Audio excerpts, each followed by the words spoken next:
All right, more details are emerging about the horrific terror attack that took place over the weekend in the Israeli settlement of Halamish. And now top Israeli officials are calling for the death penalty to be given to the terrorist who committed the monstrosity. On the Jewish Sabbath, 19-year-old Omar Al-Abed knocked on the door of the home of Yosef Salomon and was greeted by his family. They were there celebrating the birth of a new grandchild and thinking that Al-Abed was a guest, opened the door to welcome him.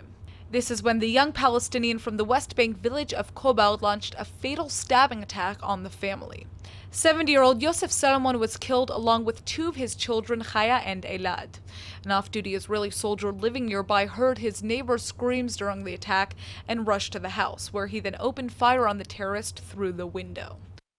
The assailant was neutralized by a neighbor, and he was found with 2 or 3 gunshot wounds and was taken to transported to a hospital with a military ambulance crew.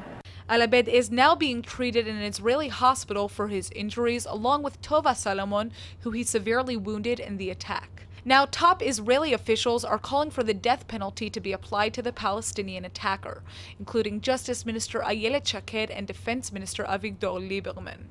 On Saturday night, hundreds of Israeli activists traveled to a junction near the Halamish settlement to construct a new outpost in response to the attack.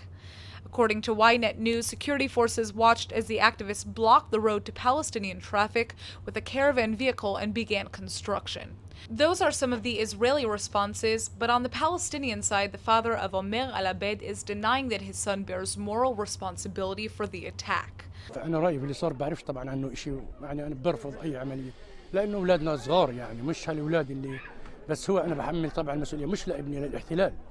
الاحتلال هو سبب هذه العملية من ضغط على المسجد الأقصى. According to his father, Al-Abed was upset over escalating tensions at the Temple Mount, where several Palestinian lives had been lost in clashes, and he wanted to, quote, protect the honor of the holy site in Jerusalem. The teenage terrorist was allegedly arrested 3 months ago by the Palestinian Authority for planning terror attacks and spent 2 weeks in detention, where he was violently interrogated about his plan to attack Israelis before he was released. Prior to the Halamish attack, the 19-year-old actually posted on Facebook that he expected to be killed while carrying it out, and that he wanted his body to be covered by a banner of the Hamas terror group and the former Palestinian leader Yasser Arafat.